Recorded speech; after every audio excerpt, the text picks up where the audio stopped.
Its name spells luxury, glamour, and style. Its clothes are worn by the world's most beautiful women. Fabulous dress. Thank you. Dior is a billion-dollar brand, spanning beauty, perfume, handbags, and dresses worth tens of thousands. Its embroidery is insane. Over 70 years, Dior's designers have been some of the biggest in the business. As they now search for a new creative director, we have privileged access to the people who decide and the super rich who buy their clothes. Join us inside this exclusive world as we discover the fabulous frocks, scandals, and ruthless business decisions which have kept Dior in the headlines, the courting of celebrities, the importance of underwear, and the psyches of the rich. Even very rich, she has problems in life.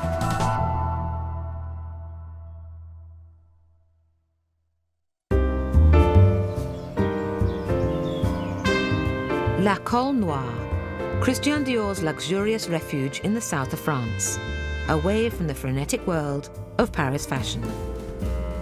Not the home you'd imagine of someone who started a fashion revolution. 1947. Paris is still struggling with post-war austerity. After years in which fabrics were rationed, Dior uses luxurious swathes of material to create a new look, which changes the way women dress and shocks them the world over. Here, for example, are some new evening gowns for the summer season of 1948. They are designed by Christian Dior, the originator of the new look, though he disclaims the credit for inventing the name. These new dresses, he says, have the very latest line. Small waists, full hips, irregular hemlines, and the fullness of the skirts unevenly spread.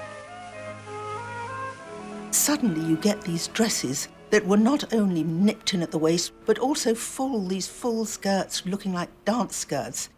It was a reminder of a previous era and also a shock to people who had learned how to be very careful with their money. The new line is called Envol, or Fly Away. All very charming, but I should think it would fly away with your money and your coupons. Just look at the amount of material in this one. A Dior model who was being photographed on the streets of Paris in the new look was actually attacked by some angry women passing by who tore the new look apart because they were so shocked. Christian Dior was an astute businessman who launched perfume, makeup and stockings alongside clothes. It's cosmetics, perfume and accessories which underpin the brand's commercial success. And at Dior's opulent country mansion, today's bosses are aiming to woo their fashionable guests. This is how Dior does things. This is le grand dîner, the great dinner that will host the 200 people that we have tonight, just facing the pool that Christian Dior himself designed. The emperor himself died just 10 years after founding the business. But his empire has learned how to exploit its past to cement its future. He's still the one that really guides us. He's the one that created everything. From the very start, he has this image of and the vision of, let's say, a brand, a total brand that could really not only make women more beautiful, but more happy as well.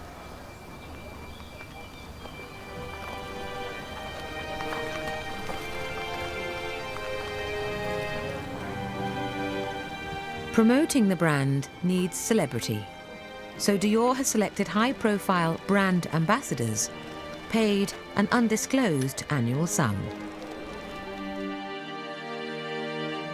Oscar-winning Charlize Theron, the face of J'adore perfume, doesn't come cheap. And her time is not to be wasted. Okay. We can't afford to be late. I understand. Okay. We will not be late. Thank you very much. Good evening. Hello, I'm Michael. Very good to meet you. Thank you. Fabulous dress. Thank you.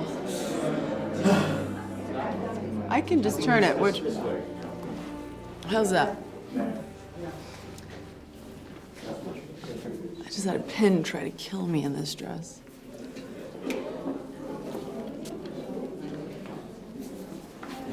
Does this look okay? You don't even see it. Okay. You're cropped. This was the one thing that came my way right after the Academy Awards that I didn't have to think about.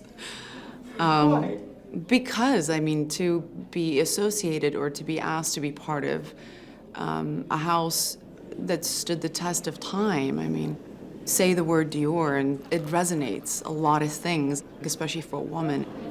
He loved women. He just loved women. And I know I don't know him personally, but I can't believe somebody can design everything that he's designed for this house and not be absolutely in love with women. If you had the opportunity and things changed, would you like to live here? Live in this house? I'll definitely take it. Dior's owner, Bernard Arnault, is the richest man in France. His LVMH luxury empire made a profit of 6.6 billion euros in 2015. The placement at this dinner is careful. 2 or 3 top French actresses nearby, Sydney Toledano, the chief executive of the fashion side of the business, opposite, and on his right, the star guest, fashionably late, Charlize.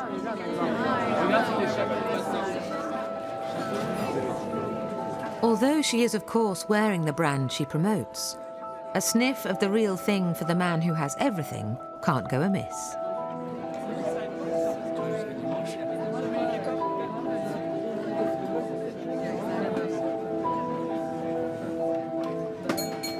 Speaking of beauty, I would like to thank Charlize Theron, who has honored us by his presence this evening. Charlize.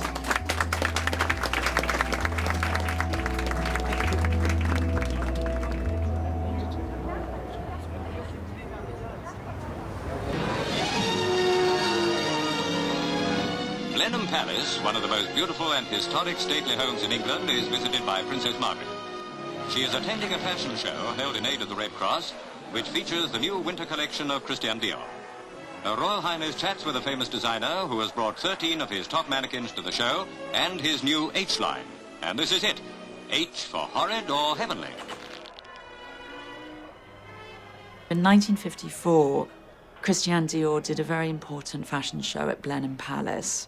It brings together that sense of French style, but also the British aristocracy and British royalty. And Princess Margaret is very important in this story because she's already a fan of Christian Dior. She ordered a number of dresses from Dior, including what became her favorite ever dress, which is her 21st birthday, long white dress. And she's photographed by Cecil Beaton in the dress. And she looks like a fairy tale princess. The pressure of today's fashion calendar is inexorable. Dior have to turn out 7 collections a year, and for their latest, they've decided to return to the scene of their former triumph, Blenheim Palace. A vintage train is hired for the glitzy guests. Some seem less comfortable in their temporary outfits than others.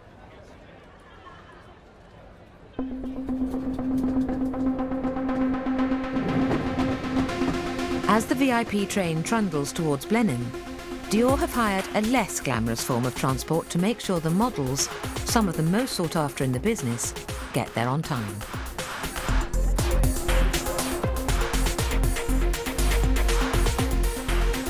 Every aspiring model wants to walk in a Dior show, but however glamorous it may seem, the reality is all very no-nonsense. The 55 models are whisked straight to the route they'll be taking.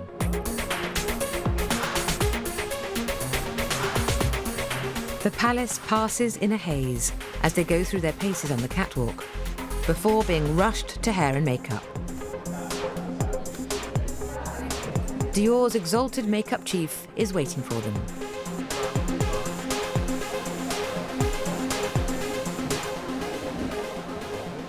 I went for this color-blocked, this brown, chocolate brown eyeshadow. just to create like almost like a military, a really specific catwalk look. So the girls would stand out in this very rich, historic environment. You, I don't think, from my innocent eye, have any makeup on now, do you?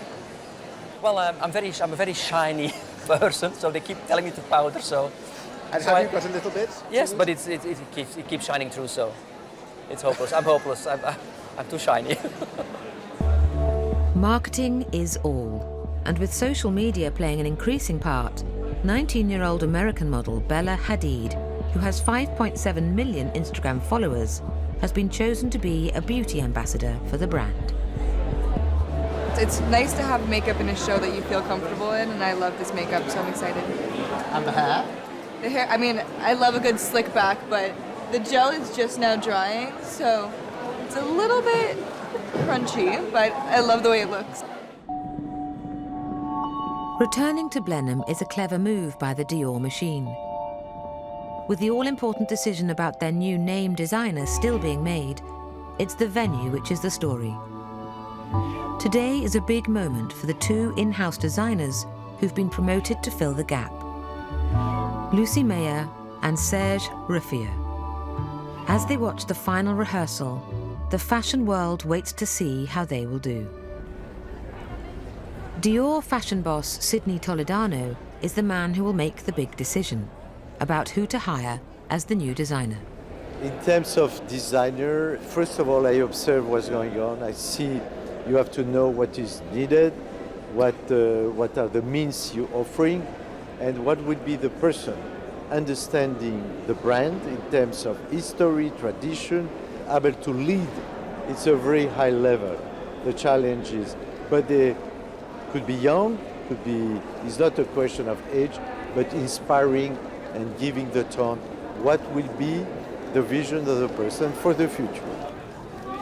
Try one more time. So start here. While Mr. Toledano wrestles with the future direction of the company, with an all-important haute couture show to come in just 5 weeks' time, one young model is being given last-minute tips by casting director Anita Bitton on the fine art of changing direction on the catwalk. Another step into it, so you're not you're not turning around. That's it. Okay. Yeah. Try one more time.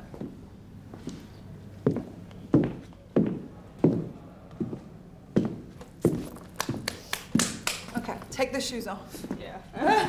Can I ask, were you finding it difficult to turn around? It's my first time, so. Oh, really? Yeah. Exciting. Yeah. She's never done a show before. Have you ever done a casting before? No. No. So everything is new? Yeah, everything. Where are you from, might I ask? Denmark. Uh-huh. And can I ask how old you are? 15.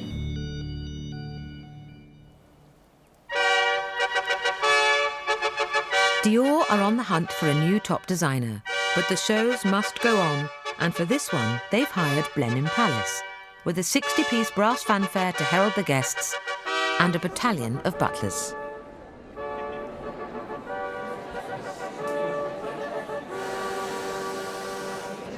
Christian Dior himself knew a thing or two about marketing. When he took a collection from Paris to show at Blenheim Palace in front of British royalty, it made quite an impact. Next, a creation called Peru, a yellow satin coat lined with fur over a jewel dress that took 600 hours to embroider. Do you mind walking towards me? Former ballerina Svetlana Lloyd was an in-house mannequin for Christian Dior. She walked for Dior in the 50s. It doesn't. You've still got it. Definitely. What was he like, Monsieur Dior? Monsieur Dior had a very high-pitched voice. He appeared always shy. And he also, in a very gentle, subtle way, knew exactly what he wanted. And he didn't need to raise his voice, he didn't need to throw a tantrum, he didn't need anything except to say, in the softest possible way, what he wanted, and it was done. And he had wonderful ideas of how to follow through whatever he wanted, so that the execution of it was perfect. He said that what he really wanted in life was to make clothes for decently clothed members of the good society, and that's all. he would say, that shoulder needs doing something. And instead of pointing as you and I would, he had a little stick that actually reached. And then he'd say, and about there, and about here. As you might with a finger, except that a finger would be a little too near and too intimate. The style of showing is completely different now than was before. We had the so-called French couture style. The idea was to glide. Nowadays, the idea is to walk decidedly. There was no emphasis on hips at all, so that you did the glide, the couture glide. Today's models adopt a very different style. In the old days, it used to be more like, you know, like a woman almost floating through the room. Yeah. No, that changed a lot. Here we all know it's like quite tough and quite fast. But you definitely don't smile much, do you? No, you don't. That's, no. You're not meant to say. No. It's more very serious. Okay, here we go. Yeah. Okay. Do it. So now, your lovely smile is inappropriate. Is it on the catwalk? Yeah, you don't do that. I mean, for some shows you can, but mostly no. So do you mind looking at the camera and smiling and then going into model? So that and then... Dior, the company, learned fast how to be bigger than the man who created it. In 1957, just 10 years after founding the company, Christian Dior suddenly died of a heart attack, aged only 52. Christian Dior's death was totally shocking and unexpected, but there is this genius in place who is the young Yves Saint Laurent, who is Christian Dior's 21-year-old assistant. And Yves Saint Laurent steps into the master's shoes and is very successful very quickly. And there's no other moment, I would say, in fashion history where you get a great designer, you know, dying and his successor is already at the house. What he had to say was quite different from Christian Dior. Not romantic, not elegant, but much more feisty, much more 1960s. Yves Saint Laurent gets his chance too at Blenheim Palace in 1958. You don't have to be an expert to see that if there's no startling new line, there's the attraction of variety and, may I say, extravagance in these creations for the evening.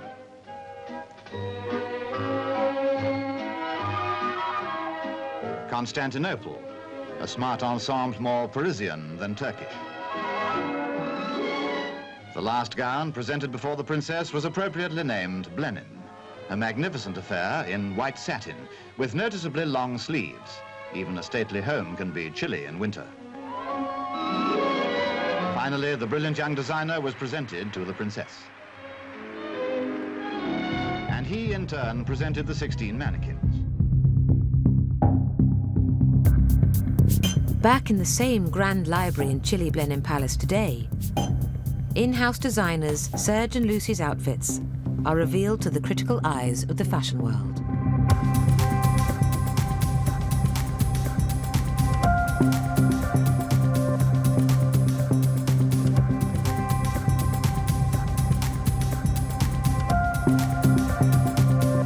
Serge et Lucie, stand by. Et Serge and Lucie, go. Go.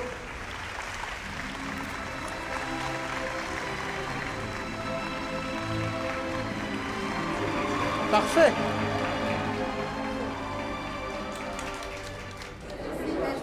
It looked quite young and fresh and the sporting elements, so that I thought they did a good job. It's a tough gig, isn't it, being the sort of interim designer? I don't know, because I don't know whether maybe they'll stay forever. Who knows what will happen? But in the world of big fashion houses, don't they the whole need and want a big name designer? I think the main thing is to have a designer who captures the world today.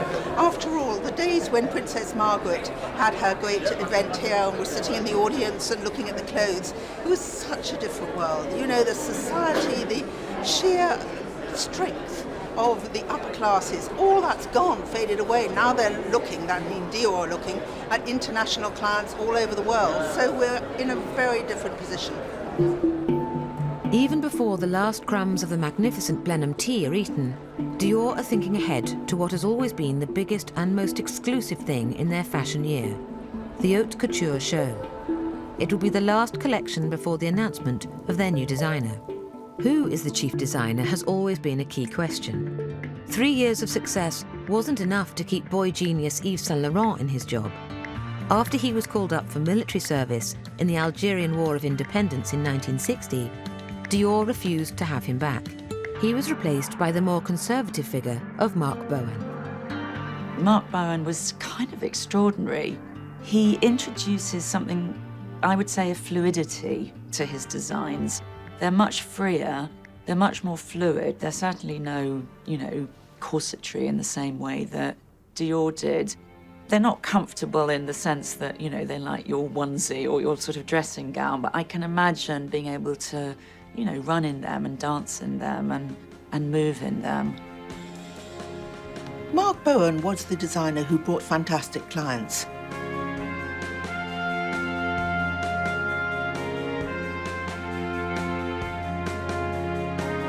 I think Princess Grace of Monaco had some of his loveliest dresses. He really knew how to dress what was the thickening waist of Princess Grace, and her style was no longer of the youthful princess. People actually want clothes that flatter them, that make them look good. They want a designer who's sympathetic, not one who necessarily wants to try out all his wild ideas on their bodies. Dior, it's a big industry, it's a big business, so Marc Bowen was successful. Women wanted to wear his clothes. He made beautiful clothes that made women feel beautiful in them. That's the secret of his success. Avenue Montaigne, in the poshest part of Paris. Number 30, the birthplace of the House of Dior, is still its home today.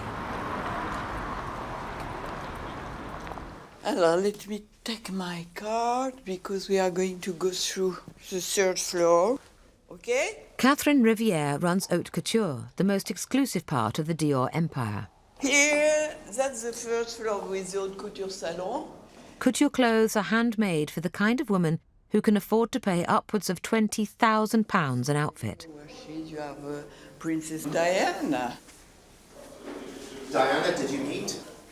Yes, I went to Kensington, to make some fitting for her. She was charming. Really? I remember she welcomed us. She was barefooted, very relaxed, and it was very nice. That was Princess Diana? Yeah, because, we went in her sitting room, it was like a young girl, with ballet shoes hanging. And now the head office, with all its echoes of past glamour, has itself been chosen as the venue for this year's Haute Couture collection. But first, it has to get a makeover. As they inspect the location for their first Haute Couture show, in-house designers Serge and Lucy know that an enormous amount rests on their shoulders. Couture is the house's signature collection, and they've got 4 days left to perfect their outfits.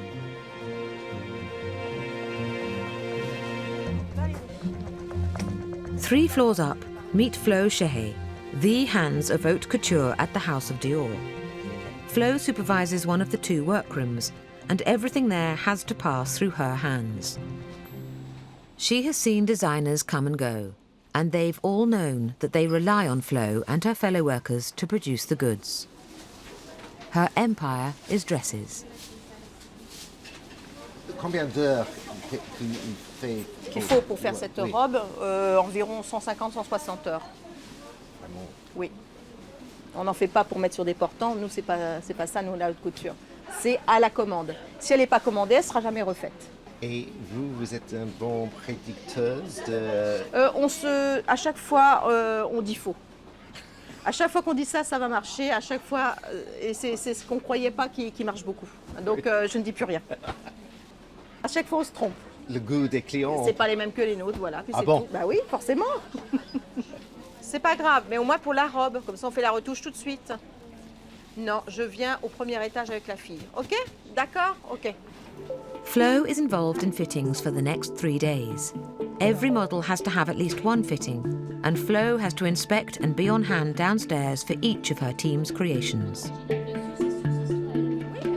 Flo has a direct, no-nonsense approach to someone she's never met. Non, je vais essayer l'original. J'emmène la fille avec moi? Ah bah, il n'y a plus personne. D'accord, allez, on va là-bas. Et je vais dans l'atelier, hein. D'accord? Oui, oui. Haute couture boss Catherine Rivière visits the workshops to inspect progress. This is what we call it a sample. If there is a client who likes it, can be made in another color if they wish. For example, if you want it in red, in navy, in whatever, it's possible. But then you remake it completely. It's always a sample of a haute couture collection and never sold. So if a client is a very different shape to the model, They are always a different shape because the model are 16, they are, 34, so they are always different. So it's why we take the measurement. You have all the dummies of the client upstairs, on the shelf. these canvases on the top shelves. Clients. Clients. We have a basis, and after we stock them according to the measurement of the client. Aha. So looking at some come over the You have someone big, you have someone thin, you have, you have very, both things, they have to be dressed, No, but it's true. Well, ladies, beautiful, but, who are not a size 34. You see the different shapes. You have some with, very small waist, with, bells. This one has no waist, it's a little bit more, square. Everybody is different. You have some with hips, with no hips, with big bust, with small waist, with big waist, with, they're all different. Like the woman in the world. If you look at, the women, they are all different. Rich and thin. Yeah, of course they are rich, because it's silly, to say that haute couture is accessible to everyone. It's not true. It's not accessible to everyone. It's something special. It's a dream. Haute couture has to stay a dream.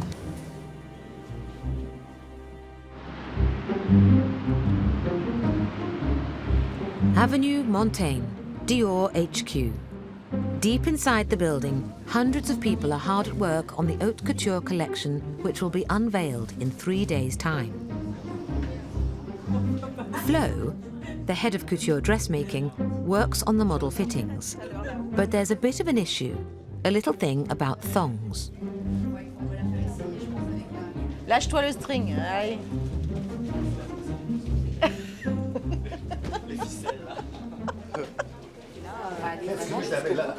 Faut pas le caler, faut juste le faire caler ici. Voilà. Ça reste voilà. Voilà. Hein, d'accord. Faut aider, ouais. Ah, avec c'est ça un string? Oui, c'est ça, ça se voit moins. D'accord. Donc on change de cucu. Vous voulez aller ailleurs? Oui. Voilà, il va. Moi, je ne peux pas changer ma cucu dans tout. The Dior seamstresses can work with any designer, and they've had to. In 1989, a new creative director was appointed, the glitzy Italian Gianfranco Ferre. It was the first big decision taken by Bernard Arnault when he bought the then ailing company. He obviously took one look at Dior and thought this is a brand for old ladies. We have to have something younger and fresher. With the appointment of Gianfranco Ferre, he chose somebody who did quite spectacular collections with great big skirts, very Italian, in fact, and I think too Italian for the house. You can look at those clothes and think, well, they're slightly too overblown for my taste. But probably they will have their moments again. Je crois qu'il faut desserrer là, par contre. Ah bah ouais, c'est trop serré. Comment? Before Serge and Lucy's couture show, over 50 models are summoned and then pushed and pulled in and out of various outfits as the garments are finalised. 19-year-old Julie Humans from Holland is much in demand.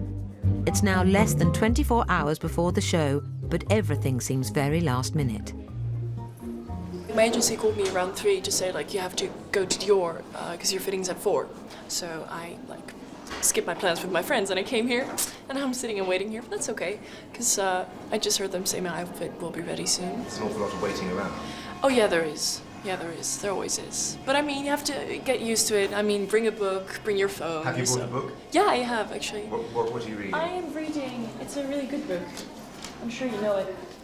Reading it in Dutch. It's Gabriel Garcia Marquez, 100 Years of Solitude. So it's really good. Keeps me entertained, yeah. At last, the proposed outfit for Julie is ready. An embroidered white jacket. Ça va? Oui, ça va. Ah ben voilà. The head of the tailoring section is Camille Arslan. On peut mettre la culotte noire. Lucie voulait plus long et Serge voulait plus court. What's happening there, Julia? I don't know. To be honest, no one told me anything, but I'm just changing looks, so either means they want something else or they just want to see something else on me. Julie is now being tried out in a dress. So for the moment, the white jacket will have to be fitted on a different model. Ils ont changé de fille. Ah bon? Peut-être. Donc on attend leur décision. Pourquoi? Je ne sais pas. C'est où ils la trouvent trop. C'est les cheveux, ça peut être l'allure, ça peut être la façon de marcher. Je suis pas dans leur tête, je ne sais pas. It's a mystery. With couture, you have to be shrink, you have to be, you know, it's true. Explain shrink. Why psychiatry?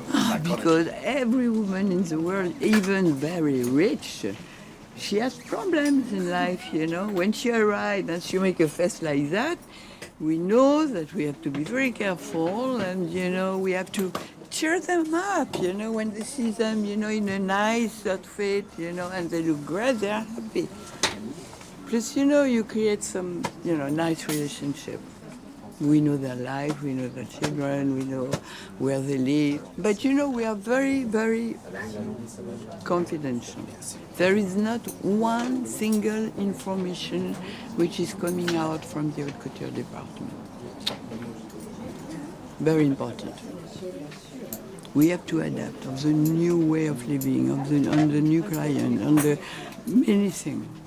New economy, you know, to know where is the money, where is not anymore, how we can transfer money from this country to the other way.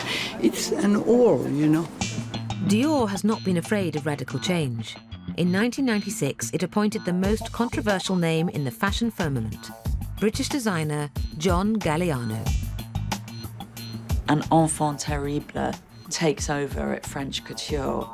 And I think that what you see with Galliano was this sense of clothes as drama, clothes as spectacle.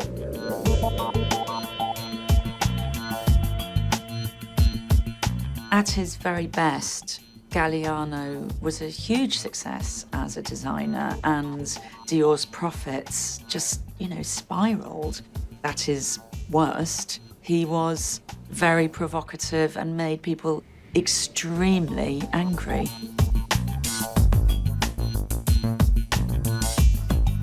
I suppose the one that hit me most was the one of the tramps. The idea of taking people who had no homes, who were basically dressing themselves in bits of garbage. It's pretty extraordinary for a house that belonged to Couture. But it's certainly, I don't know whether it made the tills ring, but it certainly made everybody think about Christian Dior. But in 2011, John Galliano crashed and burned spectacularly. After a drunken anti-Semitic rant was caught on camera, he was sacked by Chief Executive Sidney Toledano. A sleek minimalism was brought in by Toledano's next appointment, Belgian Raf Simons. But after just 3 years, Simons resigned, citing the pressure of work. The demands of designing for Dior are too great for some. Back in Avenue Montaigne, it's the night before the Haute Couture show. Flo and Camille are battling it out to see who has to make the least number of alterations. They can't finish until the designers make decisions. Which model will wear which outfit? Donc, ils n'ont pas fait encore la décision? Non, ils hésitent entre elle et Manon. Ah bah tu vas garder ça. Tu crois? Bah Parce oui. que là, tu fais tes ourlets? Bah hier on a fait les retouches parce que moi je garde ma fille. Hein, reste avec moi. Oh mais. Vous allez battre un peu? Oui, on va se battre un peu là. Ça va être l'euro Dior. Mais Florence, qu'est-ce que vous dites? Que vous voulez que cette fille reste? Moi je veux que ma fille elle reste avec moi. The model Flo wants to keep is Sophia from Russia. You're being fought over. Have you understood that? No, I didn't. Do you speak French? No, not at all. I want to keep you. Oh, thank you. Ok. Voilà.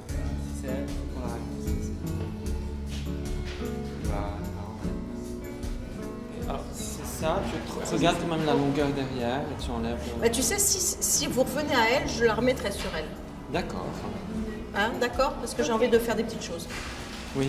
Donc le bataille n'est pas encore... Allez, c'est pas encore gagné. Ça, c'était la première mi-temps. Il va gagner. Oh, c'est pas grave. Elles sont toutes belles, alors je m'en Oui, fiche. c'est vrai. Sauf que là, il faut que j'ai beaucoup plus de retouches parce qu'elle est beaucoup plus petite. Elle m'a fait une petite... J'aime bien ta fille, hein. Oui, je m'en fiche. Fais comme tu veux, Camille. De toute façon, les hommes, vous, hein. Ah bah oui. Quand je dis, c'est une maison de mecs ici. C'est une maison de mecs.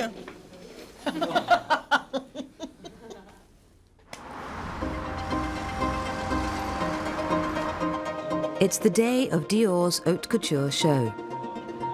Serge and Lucy's designs are about to be unveiled to some of Dior's richest and most important clients.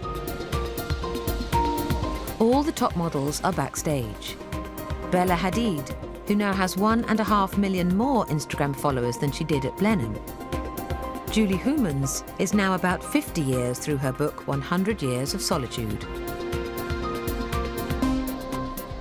And Julia Nobis, whom Vogue calls the runway's most wanted model, has just flown in from Australia. I'm tall, I'm skinny, I'm apparently not hideous. Like, you know, and people like that, and so cool. Julia started in the business when she was 17 and has just turned 24.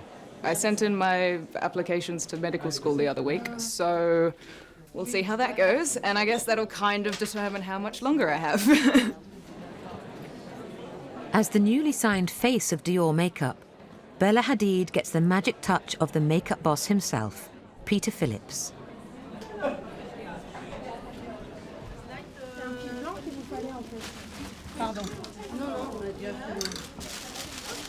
Up in the workshop, many of the outfits for the show are still not finished. Et demain? Et demain, on revient parce que c'est les clientes qui viennent demain. Donc ça commence dès demain matin. Oui. Oui, oui, on n'arrête pas. Et est-ce qu'ici, on vous donne le choix d'une robe d'ici pour vous? Ah, j'y réfléchis même pas.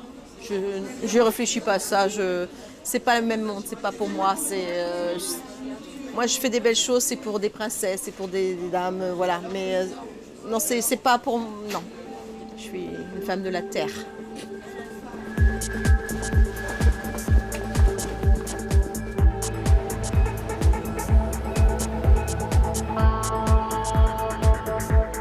In the backstage dressing room, the models are reunited with the unique outfits chosen for them, and in some cases, sewn in.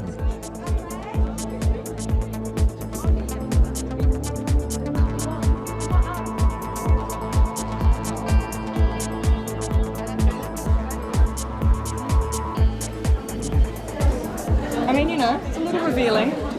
A smidge. Got my single nipple. Only one though, not the both.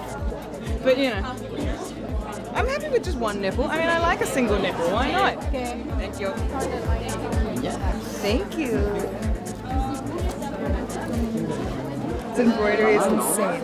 The details. I know. The details are crazy. This show is not for the fashion editors. The specially invited guests are people you normally never see. Seriously rich clients who can spend, in some cases, hundreds of thousands a year on Dior Couture. The hallowed staircase they climb is the one where Christian Dior himself showed his collections. Despite predictions of its death, in the select few houses that still do it, couture is going strong. The customers just come from different places. These are the people on whom the future of couture depends, and with whom Catherine Rivière deals. The energy is great for the image of the house. It's very important because it's really, you know, the window of the Maison Dior, you know. So if the feedback is good, if the reviews are good, it's good for all the product of the house, which is important.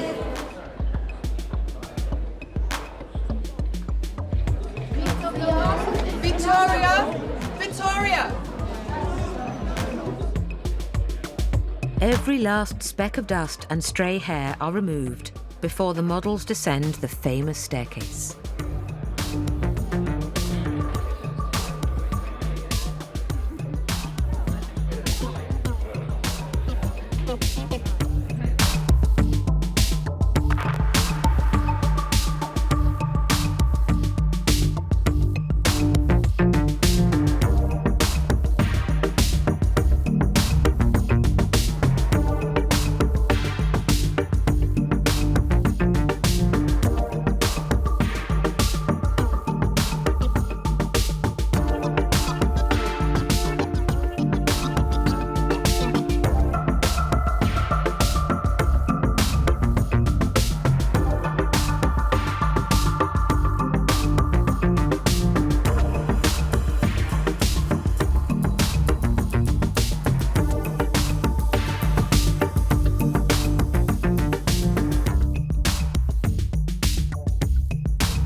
And in just over 10 minutes, the whole show is over.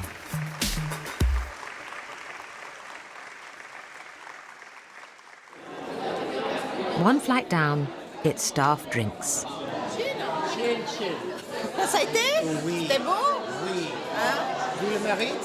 On le mérite? Bah, on va dire oui. C'est pas votre monde. Non. Le monde, moi j'aime le réel, j'aimerais la réalité. Votre joaillerie? Eh bien, et tous mes diamants. Et oui, toute ma richesse.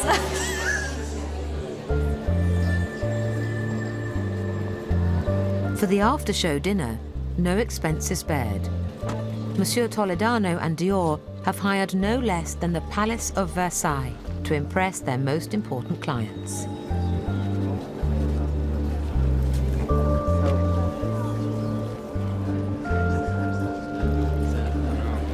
Dior's owner, Bernard Arnault, the Sun King of today, is here to meet and greet them. Well, I love haute couture, but I have to find a particular piece. And did you see anything today that you... I saw a lot of treasures, and I have to go and see them in person by appointment. So I will do that. Will you be doing that soon? This week before I leave. Fantastic. Yes. Where do you live? I live in Houston, Texas. Dinner is on the stage of the palace's opera house. Louis XIV himself performed on this very stage as Apollo, the sun god, and became known as the Sun King. Dior know how to make these clients feel like royalty.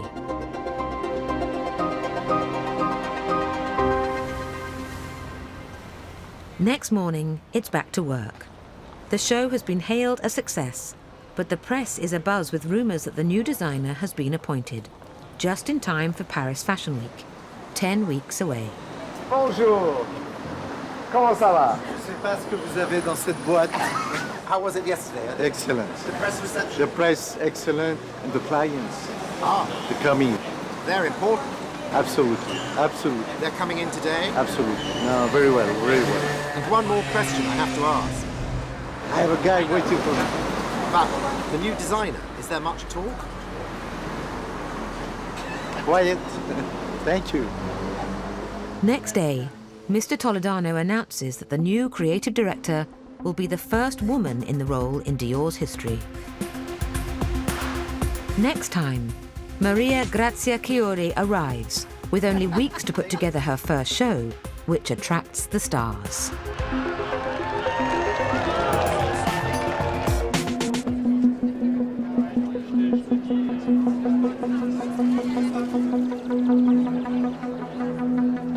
Today, what are you wearing? Dior, of course. The shoes? Of course. Do you buy a lot of Dior? Well, it depends. It's never enough, anyway. It's the biggest event of Paris Fashion Week. Dior show, we are waiting something special because a new designer, and we will see. For the first time in its 70-year history, Dior's collection is designed by a woman. Newly appointed creative director, Maria Grazia Chiuri. What are you trying to say about women today in this world? I think that we have to start again to speak about equality. She's at the center of a billion-dollar brand, spanning clothes, makeup, handbags, and perfume. It's quite impossible to register the formula of the perfume. So the only way is the secret. We have privileged access to Dior as the Italian designer puts her first collection together in a matter of weeks. Is it nerve-wracking at this point? I have to maintain calm. Inside, though? It's a secret. My secret.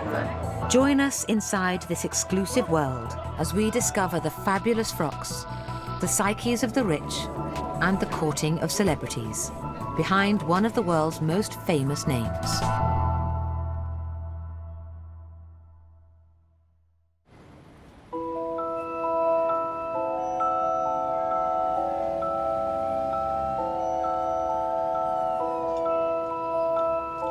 In mid-July, Maria Grazia Chiuri's appointment was announced by Dior fashion boss Sidney Toledano. Now, on her shoulders alone, rest Dior's reputation and its profitability. On s'est vu la première fois, ça fait 17 ans. Je cherchais une styliste pour les sacs à l'époque. Et elle m'a dit, moi, les sacs seulement, ça m'intéresse pas. Et je lui ai dit, non, c'est des sacs ou rien. Elle m'a dit, c'est rien. Et aujourd'hui, elle a tout. Merci beaucoup. She has to hit the ground running to conceive, design, and oversee the making of an entire collection that will be revealed in Paris Fashion Week in September. I think that's the difference probably about my vision. I think it's very important that the girl maintain their personality. And your friend here with the buns, this is an inspiration? Why not? You don't know where comes the inspiration. The inspirations come about everything, about the life, and that's important. He has a bun too. You, of course. Maria Grazia has come from rival fashion brand Valentino in her native Rome, where she and her design partner nearly doubled profits with their romantic dresses and hugely successful accessories, like the cult rock stud shoes. Maria Grazia and Pier Paolo, together they were one of the greatest success stories of the current era of fashion. Under their leadership, Valentino went from being a successful, very successful brand into a £1 billion brand. From the point of view of being an editor, just everybody wanted to wear those clothes. So if you're shooting a celebrity on a front cover, they were all going to want to wear Valentino because they all look beautiful in these dresses. They really knew how to dress women. Maria Grazia has inherited a highly skilled team. She briefs Dior's influential makeup director, Peter Phillips, and Guido, fashion's favourite hairdresser, with her vision. We want to speak about women in different ways, so we believe it's important to give a young attitude. And I saw the girls, they look more boyish. Yeah, which is absolutely. Really... Yeah. Her mood board reflects the ideas for the new collection. Her inspiration includes fencing and feminism, star signs and superstition. The outfits are beginning to come into shape. The idea about my first collection is that Dior is not only close with Mr. Dior, but also with the other designer. And so I used some elements that are come to all the Dior heritage, but with a different attitude. Yeah, no, completely. Cool, if beautiful. we want to help me, it would be great. No, because it's not easy, Dior. No. After 7 decades, there's a deep heritage at the House of Dior. Maria Grazia is following in the footsteps not just of Christian Dior himself, but the famous names who have previously been chief designer here, including Yves Saint Laurent and John Galliano.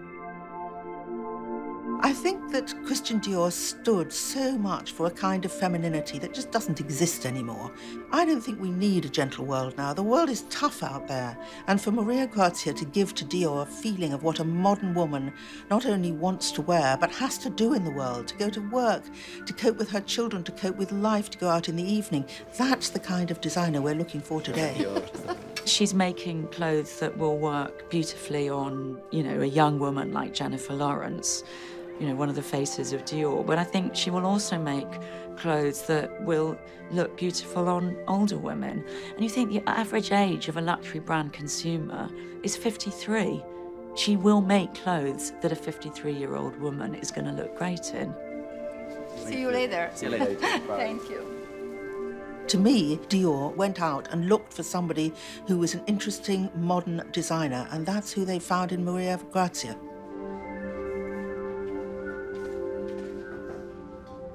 I work with many different designers, and each designer has their own approach. So the first cooperation is always a bit like searching how to communicate, but she's very open in her communication, and she illustrates her vision. Peter Phillips has worked with them all, from Karl Lagerfeld to Alexander McQueen, but now he's working for the first time with Maria Grazia on the look for her first show. I mean, in this case, it's kind of a simple and easy brief. There are the sports elements which she brings into a collection. So I like to do maybe simple things by enhancing the eyebrows slightly, making it a bit more masculine. But at the same time, trying to keep the elegance of Dior. So it's very subtle. It's almost like an alabaster skin tone. And then if you turn, you can see that, I don't know if you read it, there's a bit of glow on the side of the face. I don't know if it captures it. Like you use this. This is like a powdery effect. You see the shine? You see you have this glow. Another one is, for example, a gel effect. You see I get a bit more wet, but if you apply it thin, it becomes like a glow. And that's actually what I put on the side of her face here. It blends in with the skin texture. Underneath I've got like a pure white, like a clown white almost, which I blended into the skin tone on the nose bridge and on the chin. So you kind of get those natural highlights enhanced. I just slightly enhance the eyebrow with a very thin eyebrow pencil. You can see them here, you can see the little stripes that I put in. It just enhances them without losing the naturality of the eyebrow. Kind of give more like a bit of a tomboy look. It's very detailed, yeah. Quite often it's much more work to do makeup like this and do like a spectacular splash. You have real skills. Thank you. Yes, I hope so. Spread the word. No.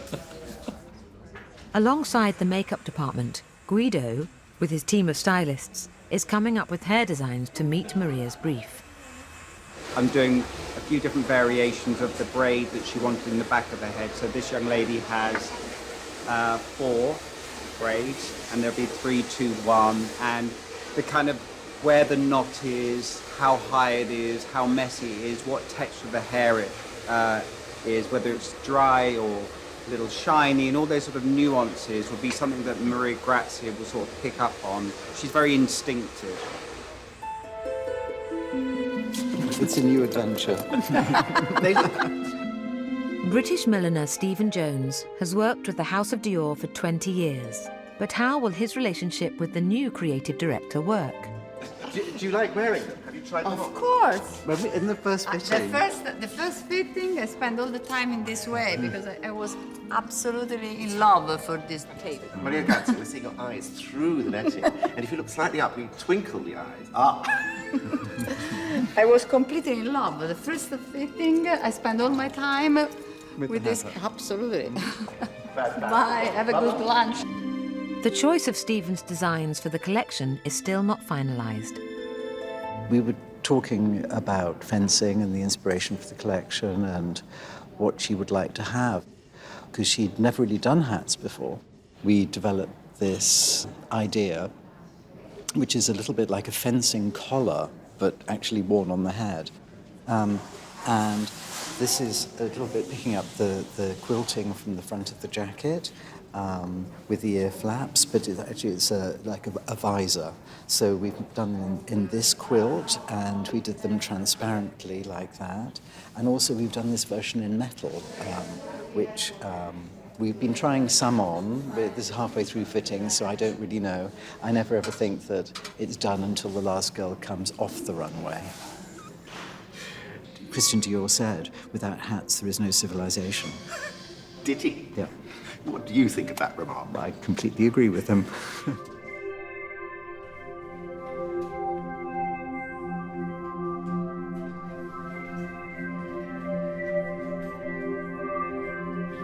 Vous êtes là depuis combien de temps? Ah, 37 ans.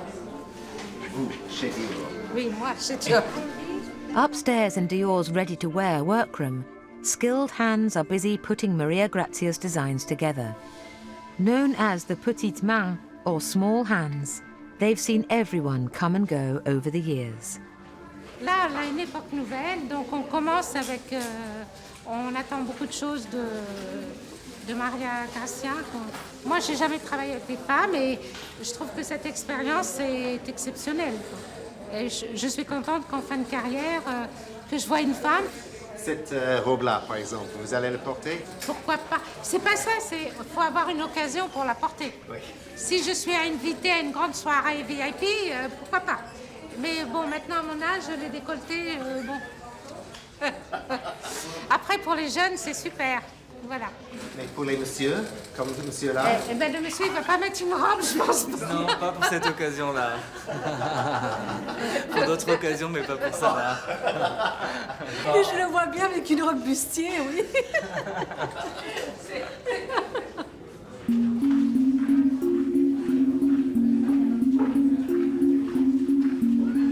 Ils sont 65 qui sont assemblés ensemble et après posés.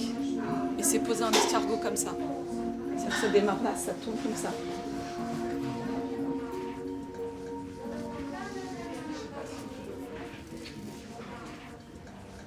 C'est juste de là à là. Ah, et vous pensez de la porter vous-même?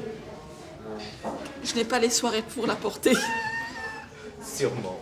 Et je n'ai pas la taille pour la porter non plus. Vraiment? Il faut être très mince. Et très grande. Et avoir l'occasion. Ah bon. Tall models will soon be wearing these clothes at the hotly awaited ready-to-wear show, which will launch Maria Grazia as Dior's new designer at Paris Fashion Week. I like fairy tale. I love a fairy tale.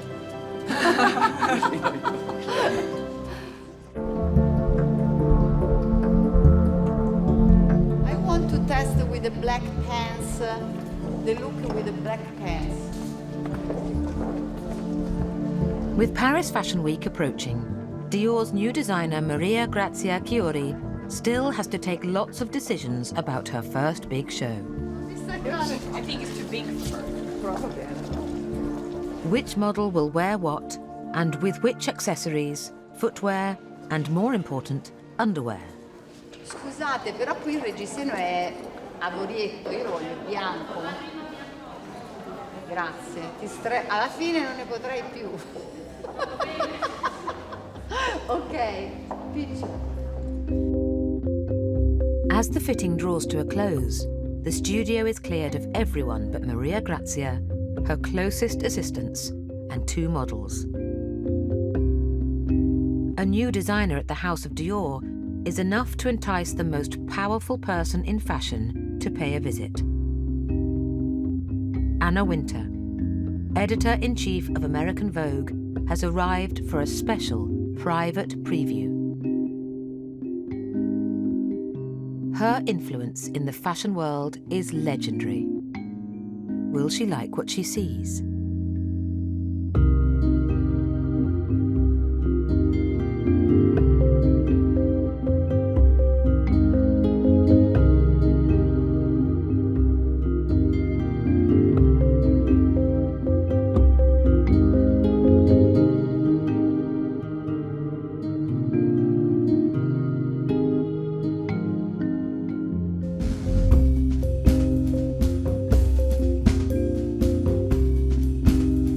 The reaction looks positive.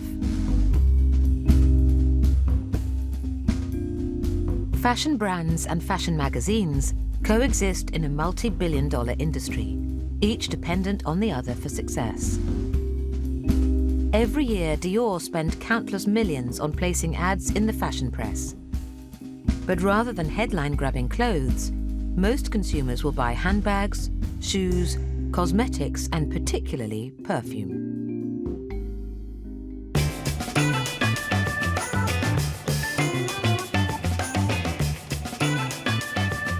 In just 3 months in 2016, Dior's perfume and cosmetic sales leapt by 9% to 1.2 billion euros.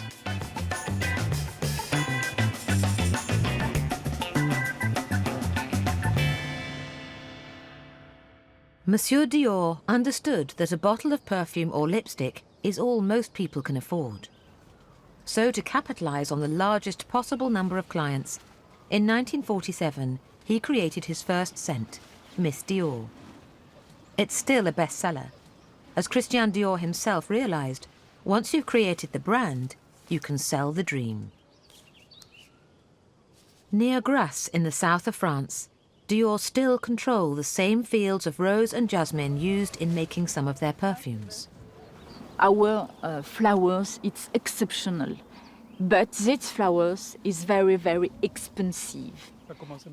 Carol Biancalana is the 4th generation of the same family to own these fields. It's manual picking because we must take only completely open flowers. We must pick at a good time in the day. It's now on the morning, 8 until maximum 12 o'clock for the best, the exceptional perfume. Have you ever been seduced by a man offering you a particular perfume as a gift? I don't want a gift for perfume because it's personal choice. It's so difficult to give a gift like perfume. A book, it's easy, not a perfume. A perfume is your personality. It's difficult to make a choice for a person. C'est pas mal comme boulot, ça. Oui. Vous pensez? Oui. Oui, on est bien. On est dehors, c'est joli, ça sent bon, il fait beau. It's a family concern, and when it comes round to the jasmine harvest, it's all hands to the bushes. C'est mon papa. Ah bon? Mon papa avec le t-shirt bleu. Oui. Maintenant, vous êtes son patron? Voilà, maintenant c'est moi le chef. Voilà, pendant longtemps j'ai obéi à mon papa. Maintenant c'est lui qui m'obéit. Elle est exigeante comme patron, votre fille? Elle aime le travail bien fait. Et vous êtes content que votre fille a continué? Ah, absolument. C'est un patrimoine, la plante à parfum Grasse. Il ne faut pas l'oublier, hein. C'est un patrimoine très, très... Vous imaginez, il y a 3 ou 4 siècles d'histoire. Do you, in your job, have to have a good nose? Big one? Pardon, sorry. A good one. The biggest nose at Dior is François Demachy, the man in charge of creating their perfumes.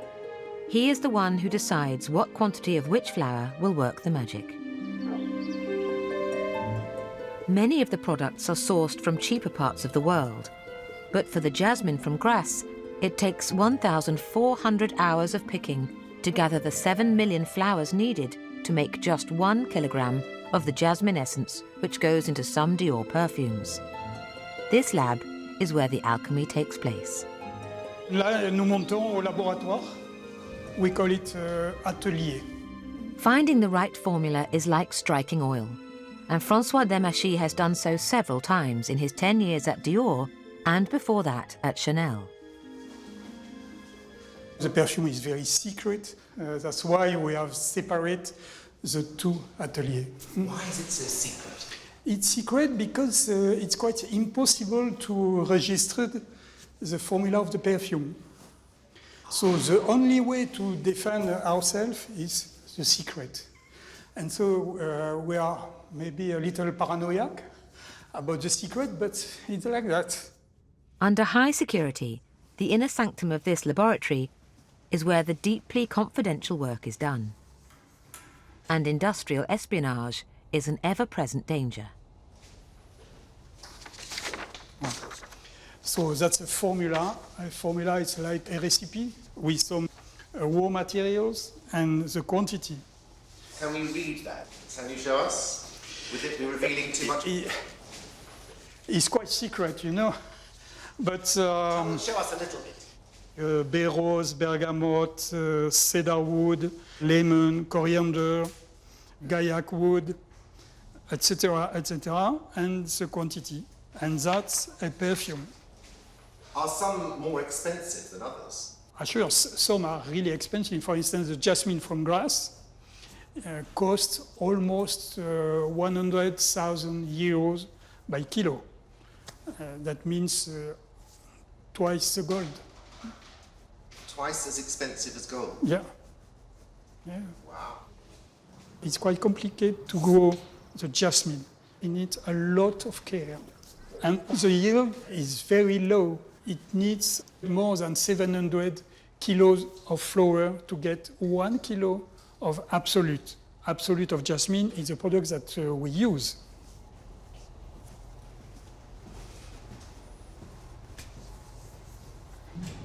Voilà. We keep here the product, the raw materials that we need to make our formula, and we have here almost 700 products. Yeah, and here, voilà.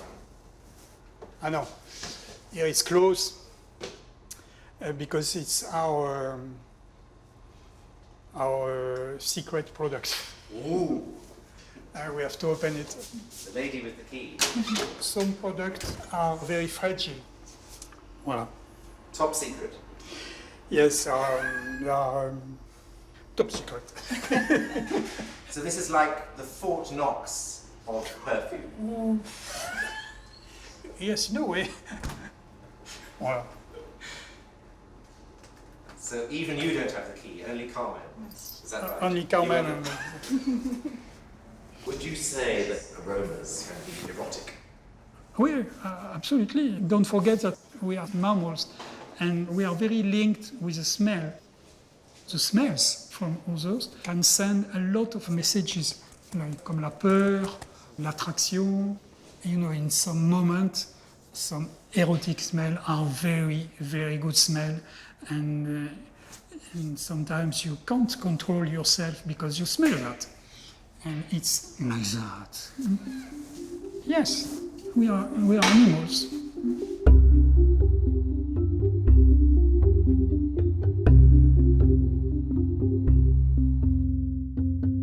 Back in Paris, preparations for Maria Grazia's big show continue.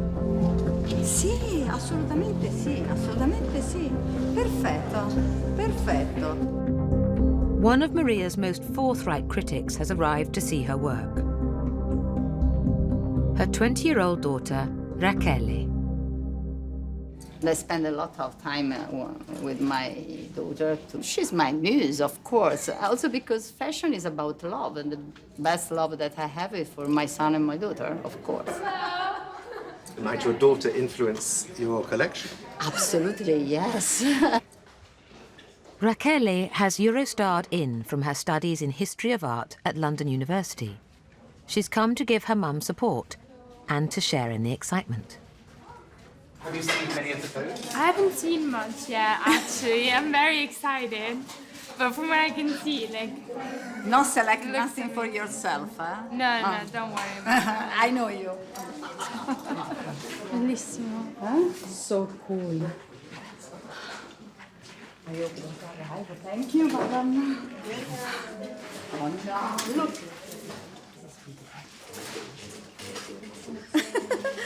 It's so cool. No, I want to show the soleil. Look, it's a beautiful. The sundress is one of 64 outfits that are almost ready for their Paris Fashion Week unveiling. The soleil.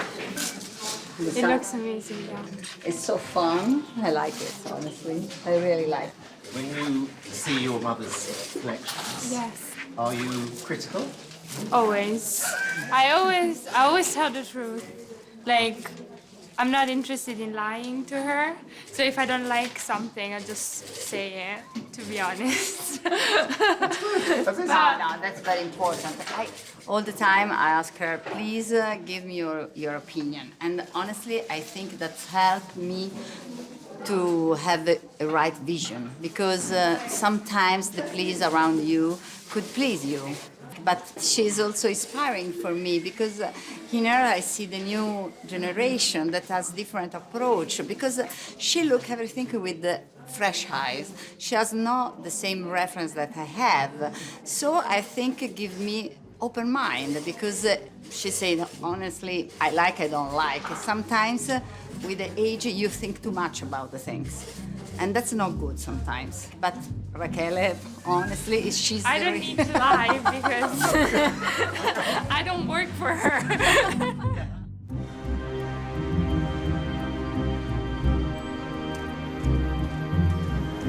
Bonjour. Bonjour. Comment ça va? How are you? It's the day before new Dior designer Maria Grazia's first show. She's having a final inspection of the location. It costs upwards of 20,000 euros a day to hire the famous Rodin Museum.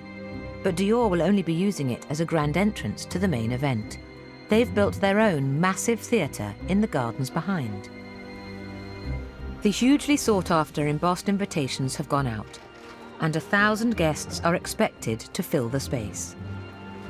Those are the shoes for the new collection. And it's all got to be kept pristine. Even Maria Grazia herself cannot sully the perfect patina of the Dior grey painted floor. This is a house light, the pre-show. Not so white. No, exactly. Which you can see, it's quite warm. No? I mean, it's like I don't like, that's it. That it's is quite not warm. white. Yeah. Stripped to its simple essence, with pine blocks as benches and pine boards for runways, it probably doesn't matter that the benches aren't padded for those thin fashion editor bottoms. This whole enormous investment is all for a show that will last a total of 10 minutes.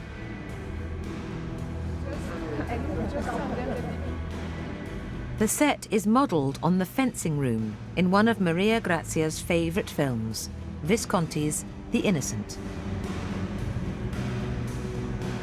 Mother and daughter are relaxed enough for Rachele to tease Maria Grazia that her first show might be her last. Immagini tutti seduti e fai... A cioè come ti inizia dance, non siete venuti a vedere una sfilata, siete venuti a ballare. È proprio il next show. If. Thank you. Thank you. Fantastico. Dice, ma come potevo non essere, capito? Qui sono... Mamma, quella è italiana, quella radio. Sì, RTL 102.5. È lui che mi ha dato l'iPhone. Ah, carino. Maria Grazia. The only few moments of peace are in the intimacy of the short drive back to the studio. Sono contenta che abbiamo fatto questa scelta del museo, il film, sembra proprio quel setup. No, molto contenta. Bien sûr. Anche dover lavorare con tutta gente che non si conosce, devo dire la verità. Non è facile, non è la stessa soprattutto cosa. all'inizio. Però devo dirti che a me la cosa che un po' mi manca è il sonno. Cioè, per me andare a letto alle 2 e svegliarmi alle 7, alle 8. Tanto la prossima settimana dormi. Cioè, non è così semplice. Comunque dai, è andata. È andata.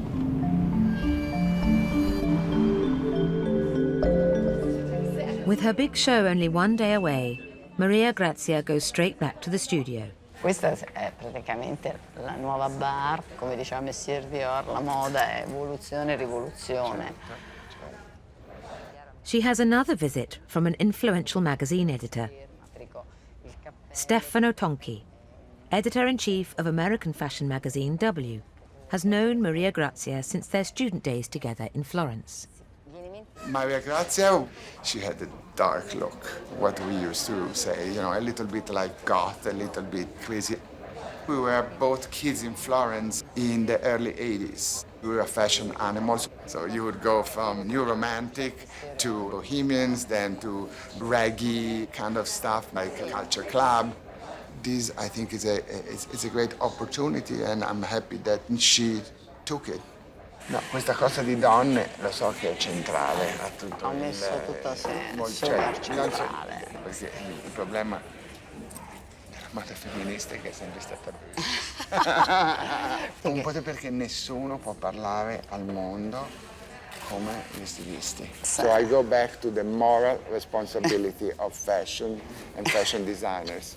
I think that's something that I really think you have the power, you have the influence, you can talk to people.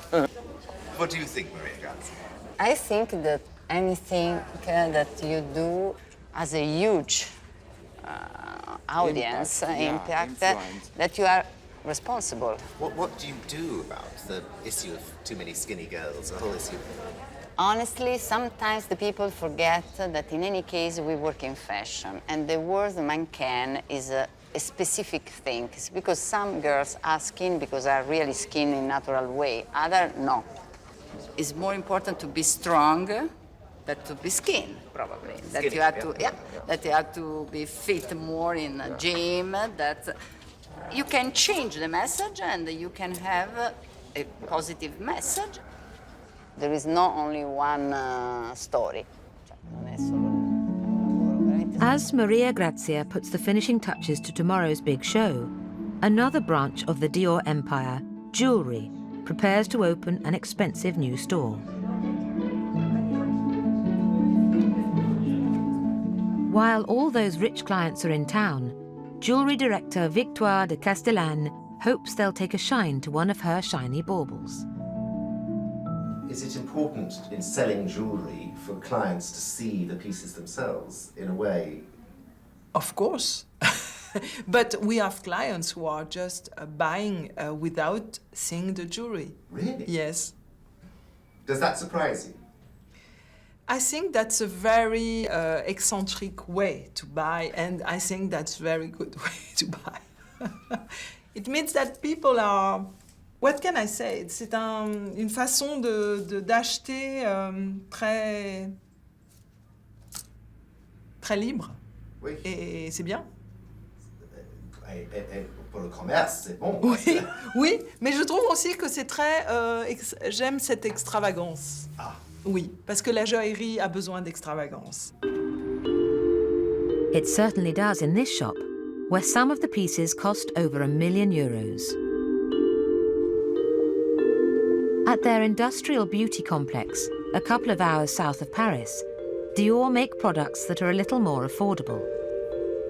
Here they churn out a never-ending stream of potions, lotions and lipsticks.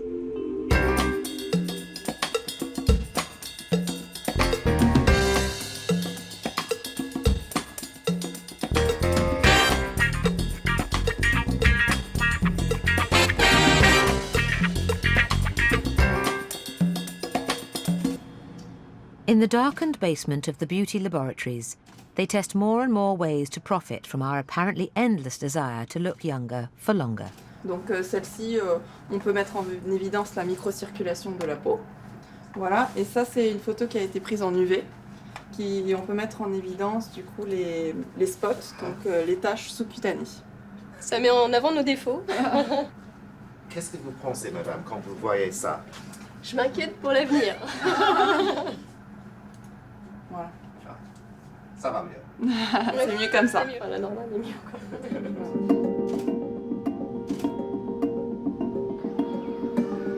Paris Fashion Week. The day has arrived for Maria Grazia to reveal her first Dior collection. She has had only 10 weeks to prepare for it. The world's fashion media are fascinated to see if she can pull it off. I see my daughter. She obsesses about the looks. She changed herself also honestly in the same day. Yes. 3, 4. My daughter 10, she's the same. She's She obsessed. puts things So together you herself. have to give them different things. Another hugely influential fashion figure, especially in the vital new markets of the East, Angelica Chung, editor of Vogue China, gets a sneak peek. We are speaking about equality, yes, the same opportunity for men and women, because I have a boy and a girl. I want that they have the same opportunity. But with some humor, that shows more confidence. Yes, I can see there's a more whimsical feeling about it. British model Ruth Bell is opening the show. There's one big difference between her and the other models in the lineup. Ruth, we're just talking about you, the only girl with no braids. Why? I want braids. But if you try, I mean, there's nowhere to put a little braid in this. Don't mess it up. Last season I had no hair, so I would never ever go into hair. And this is my first show this season with hair, so I have to actually go and get something done to it. You had a shaved head? I did, completely shaved. And how did that work professionally? Amazingly, yeah. It's kind of the reason why I'm here. Let's be real. That you had a shaved head? Yeah, and yeah. You wanted braids? I came prepared. Hey, look who's behind you. Found you! The other big difference about Ruth is that she has an identical twin. May is also modelling today. How did you get into this business? How long have you been in it? We went to Paris for a holiday about 5 years ago, and somebody came up to us. We didn't believe him. We thought he was like a fake. My mum thought he was trying to sell us something, so hurried us away. And he sort of dropped his card in our backpack. Yeah, without us knowing. And then, like, exactly a year later, we found the card, emailed the guy. Turns out he was totally legit, like, really nice guy. And we were apologising profusely for being really rude to him. How old were you? 15 when we got scouted, 16 when we got signed. And can I ask the impolite question, how old are you now? 20. We don't look 20, but I promise you we're 57. We just age really well. Now, in this business, you're not young anymore. No! We're pretty much a retirement. It like hurts me every day. Yeah, I've never thought about it like that, but thanks for telling me. Thanks for scaring us that our careers are nearly over.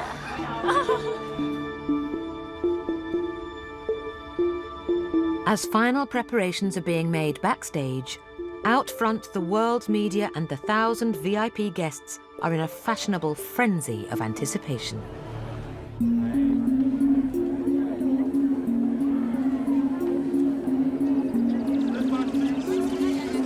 Well, just waiting because we want to enjoy the show by the new designer from Dior, and we are very excited to discover it.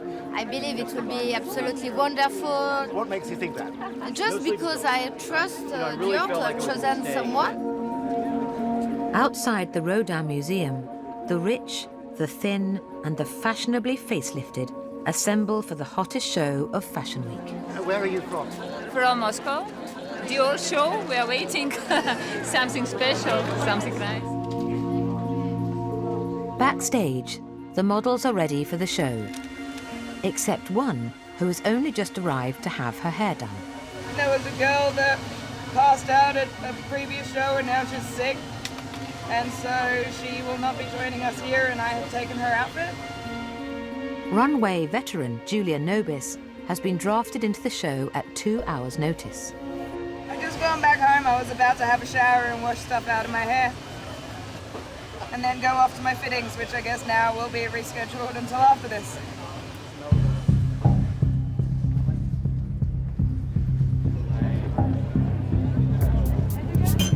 The VIPs start to arrive.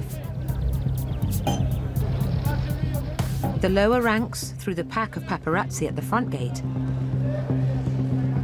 But the VVIPs are invited to enter through a side gate with high security and selected photographers. Kate Moss, of course. A Chinese star with her accompanying press pack.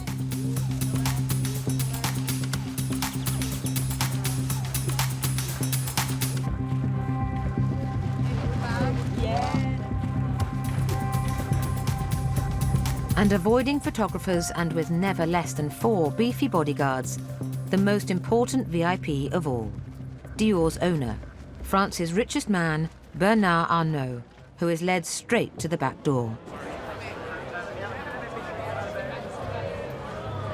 Rihanna, Natalie Portman. And backstage, the last-minute touches to Maria Grazia's creations, the 64 models flown in for the occasion. So exciting to see all the clothes, all the girls. They transformed these beautiful young women. And braideless Ruth has been chosen to lead the whole parade. I just did Ruth. Did you? What did you do? Gave her like an 80s vibe, do you know what I mean? I did a little, I don't want to mess it up. It's like... It took ages to in its like unconformity, it's conform. Everything is ready. Is it nerve-wracking at this point? I have to maintain calm. Inside, though? It's a secret. My secret.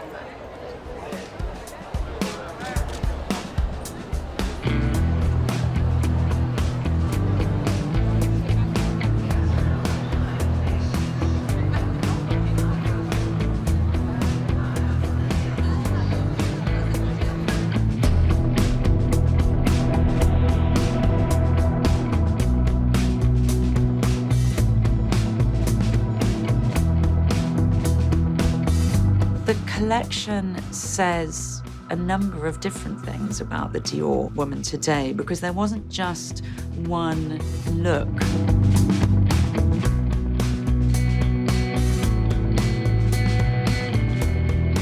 There are the tarot card dresses. You know, Dior was a great magical thinker. He certainly believed in lucky numbers and lucky symbols. So I think she picks up on the power of magic. How was it?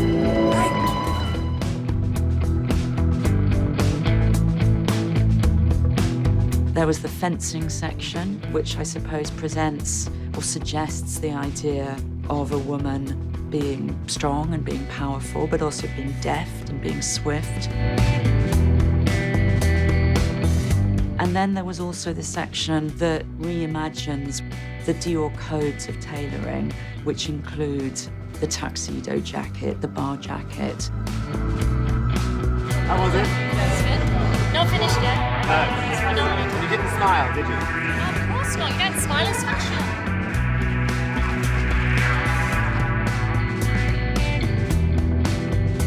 How does Maria Grazia's first show compare to Dior's first show with the new look? Of course, they're totally different. And if we were to see the new look today, would it look so new? No, because fashion is about reinvention. It is about change. Maria Grazia's first show does draw on the Dior legacy, the Dior history, the Dior language, whilst also looking very new.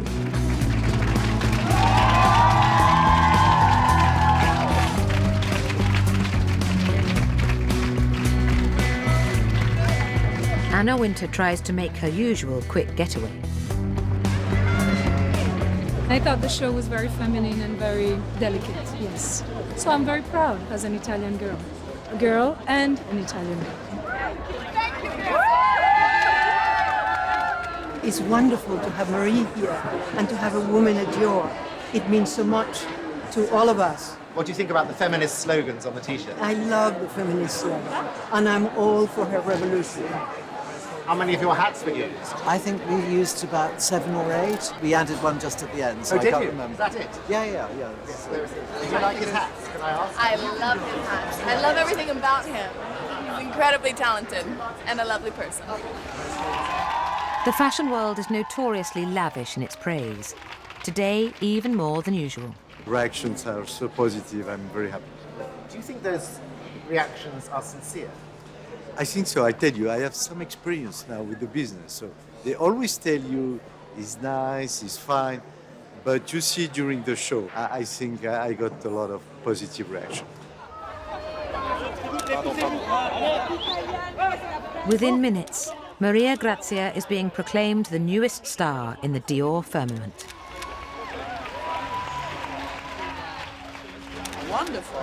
Fresh, new, with a lot of energy. I think that's what we really needed.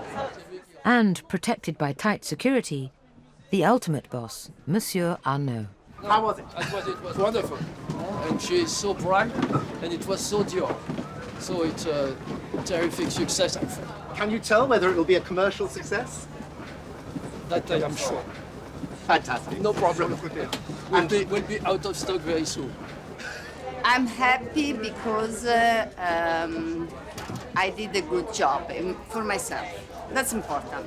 I very feel well with my conscience because I'm very serious woman, and I think that the company like Dior gives a lot of job at many people, and so the people like me that are in this position has a huge responsibility, especially in this time. Livia.